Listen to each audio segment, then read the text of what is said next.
Takhalatu tikufotokoza ife kunena kuti nkhani ya Anjawala ndi nkhani yovuta. He's a controversial man. Honestly, he's a controversial man. Ndi nkhani yomvetsa chisoni. I think IUTM anthu ambirimbiri, I know anthu ambirimbiri tonsefe sitingakonde kujoyina UTM yokhala ndi Anjawala. Mukafufuza rekodi yawo yonse konse komwe ayenda moyo wawo wandale amagwiritsa ntchito dzina la principal mgwirizano umene ali nawo ndi bwana kapenanso mgwirizano udindo umene ali nawo ku chipani kupweteka anzawo pandale. In fact sapweteka wachipani china, amambira kupweteka achipani chawo choncho. Panopo giya imene ayitenga Anjawala ndiyompeperetsa kabambe. Munthu asakunamizeni ganyo amene akungwira Anjawala ndoti amupeperetse kabambe. Kabambe kupanga press conference yoti chuma sichikuyenda bwino pakufunika izi. This is Zacchaeus government. Njawala enters in parliament nkuyamikira government unena kuti zinthu zili bwino. If you can read what I read, then we can read together. Chinthu china ndimangofuna tiwakumbutsa anthu akumwanza. Anthu akumwanza chenjerani ndi anthu anu amene mawasankha maudindo opita kundale. Kumwanza kunakhala Adausi ali pa chiudindo chabwino ku Malawi Congress Party. Adausi ankakhala Malawi Congress Party masana, usiku tumaona akumakakumana ndi Bingu kufikira adabwera poyera kudzalowa ku DPP. Ali okhulupirika chonchija odya pa tebulo la APM kunalibe munthu okhulupiridwa ndi APM kuposa Adausi.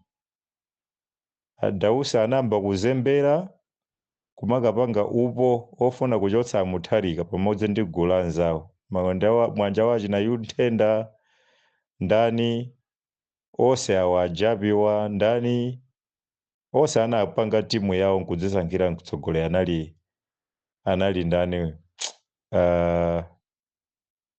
mkulu otchuka kumulanje uja. Onse awa anamugalukira APM kufuna kumulanda chipani kufikira pamene adadzayimitsidwa mchipani. Ndikufuna ndikupatseni picture yakuti mudziwe mbewu ya ndale imene imachoka kumwanza. Mkatikati mwa ulendo umene uja Adausi mkulu wa ku mulanje atayambitsa chipani chake, Adausi sanamulondole pa chipani chake. Ndipo mmene imakwana pa 2025 pa 16 September Adausi sanayimire pa chipani ngati cha PDP. Sa Adausi okha kunalinso kumene kuja nzathu our best friend Joyce Chitsulo, nayenso ulendo wake anayenda choncho kufuna mafavors to the powers of the moment. Nakhala ndi leader of opposition pamene KN anali leader of opposition. Anamutsika pamene leader of opposition unatha, anamutsika nkupita ku chipani cholamula cha Malawi Congress Party. Monse ankapanga izi ankapanga akubva kukoma kwa udindo ku parliament ngati wapa mpando wa public appointments committee. Ndiye ndizoseketsa kuti leronso Anjawala udindo umene kumawapatsa matama kuti adzidziva kuti ali mboma kwambiri pakali pano ndi omwewonso umenenso anali malemu Chitsulo. Ndiye ndimangofuna kuti ndiunikire mbewu ya anthu andale imene imatuluka kumwanza. Sikuti ndikunyoza koma ndikufuna kumachenjeza mautsogoleri azipani. Ndikukhulupirira kuti even at DPP they are very aware of this trend kuti I'm not lying a thing. These people ali mmachitidwe yawo a zinthu ndipo amavuta kuwamvetsa kwambiri akangoti alawitsidwa kamwayi koti akumapeza kandalama koti kumagona nyumba yaulere amasinthiratu. I don't know kaya ndi kutsekemera kwa matanjalini kuja, I don't know. So ndimangofuna ndiunikire kunena kuti anthu musavutike nkuti anjawala. Ineyo simayenera kuyankhulapo because ine siwa UTM, ine siwa Zipani, ndiponso ndingalole kuti ndipite ku UTM kumene panopo president amadziwika kuti ndakabambe, koma in real sense there is a prime minister there, ndi njawala. Anu aka UTM osangavomere, koma ine part of my job is to do research. The prime minister, he wants to control the president. Chifukwa chimene Chilima samawayikira pafupi kwambiri akulu amene choti amawadziwa kuti amafuna kumapanga control president, the leadership of the moment. Now nkutheka panopo apeza pachonde kuti he is able kumayika mbotolo mtsogoleri wawo. Koma I know sakungofuna udindo, ndipo sakungofuna udindo kuti ndi udindo chabe ya, koma akufuna udindo to take control of chuma cha Chipani, to take control of direction ya Chipani, kuti akapange mgwirizano ndi Chipani chimene iye asankhe. Professor APM amakonda kuti to the highest bidder. So pandale achinyamata tipewe anthu andale ochita zinthu mwandale mwa business ngati mene alili akulu amenewa, amene amayang'ana pamene afika yokha. He is not ashamed or kuva chisoni kuti mtsogoleri wa Chipani chawo lost parliamentary seat chifukwa chomakamenyera makampeni yo. No, he feels no remorse kuti adzimve kuti they owe him something. Nde he want to take advantage yona kuti mtsogoleri wawo sali in parliament and he can influence the affairs of parliamentary business as far as UTM is concerned. Nzomvetsa chisoni kuli munthu wophunzira kwambiri kumene kuja amenenso ndi anali running mate wa Chipani Dr. Matthews Ntumbuka, koma a very humble person, very humble. He doesn't have ndale za mangawa. You see Matthews Ntumbuka, he meets Virumbika Mumba, they smile. Matthews Ntumbuka meets Kunkuyu, they smile. He meets Namalomba, they smile. That's leadership, man of people.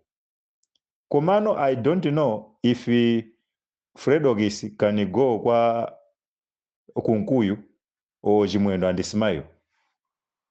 Nchifaya mu zoyankhula zanga zadzondera na kuti ndi ana omvetsa chisoni akungoyang'ana kudya kwa lero, they don't care what will come after them in 20 years to come. So ukakhala wachinyamata udzipanga ndale zako papesi yoti ukhoza ukalowa pena paliponse. I have no personal grudges with any political party leader in this country. No. I meet anybody, akabola akakhala masuka kuti amasuleza njati pasane moni, tipatsana moni. Ndilibepo munthu wandala kuti ntamuona ndidzithawa kuti ndinamutere ayi. Because I don't attack them, I only attack their policies. In this case, approach ya Anjawala, approach ya uyu wazovina ku blanta yawo, I would say, gentlemen, calm down, slow down, learn from anthu amene anapangapo sukulu nkukayimaliza. Munthu akamaliza sukulu amapeza PhD, ndikuti wamaliza ku sukulu wamaliza. Amati sukulu simatha ayi, ngati mukamba ya nkalasi imatha munthu amakapeza PhD wamaliza sukulu.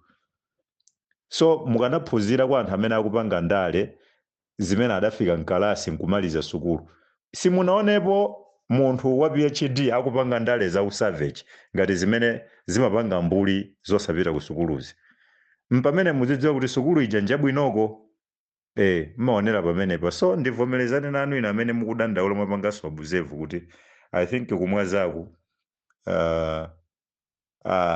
tidzingokhala ndi ma one term parliamentarians ife khalidwe yake lingakhale loti munthu ali ukakosiyesi kang'onong'ono adzikhala aputa anthu adziko lonse chosecho kachipani kakeko he failed amangodya ndalama kumwe munamiza mtsogoleri tiwina akungodya ndalama kumaika nthumba president kuchoka chipani kuchoka kumatulutsa mabiliyoni akungodya ndalama akapangira kampeni kosiyese kwake uko so that person adzikunamizani kuti apanopo ndi nzeru akudanitsaniso ndi anthu chifukwa panopo MCP anthu anadana nayo kukhosi anayitulutsa pa 16 September DPP ndi mmene zikukhala nkhani za mafuta azakapandokoza ndi zimene akumawachita alimizi akudana naso kukhosiso so Kabambe and UTM amaoneka ngati ndi alternative koma ku alternative kuonekaso kuti kudzakhalanso prime minister koma ndiye Idi Amin kumatiso bola ajati mawatchulaja bola omwewa bola adzanaja mavuto anyamata awa sitidzakhala ndi mtendere ngati tima MP less than 10 koma kuli kukula mtima mparliament ukhala ngati kuti zozizwitsa zopatsa themwe ife chifukwa choti akabambewo timawadziwa munjira zina ife oti anali munthu wamkulu kwambiri ku Reserve Bank anasamala dzikoli munjira zachuma timawapasa ulemu we may not vote for him we may not follow him ku chipani kundale zimene angasankhe koma we wouldn't want such a respectable person a very respected person akupangidwa betray ndi anyamata au crook simply because he overtrusts because the problem with Kabambe is ali ndi virgin mindset he is not a crook he has never experienced the crookery so samadziwa anthu kuti ndi crook so people like him it's very easy to be abused ndi makhuruku ngati zimene anampanga pa chisankho ichi ndalama kumangopita kumamunamiza tikutipula anyamata ndalama akumakangothera kuma constituency kwawo kumapangira kampeni ya constituency pamene president iyo sakupanga kampeni ya constituency wazisiya za constituency he is focusing on kampeni ya dziko nkuberana kumbwititsana kumene kuphumitsana if the parties are to move forward they should avoid seed ngati imene yomadzala maudani pamene mukunyamuka kumene ulendo mudzingochechana kanjira yonse mpaka kumapeta you don't walk that way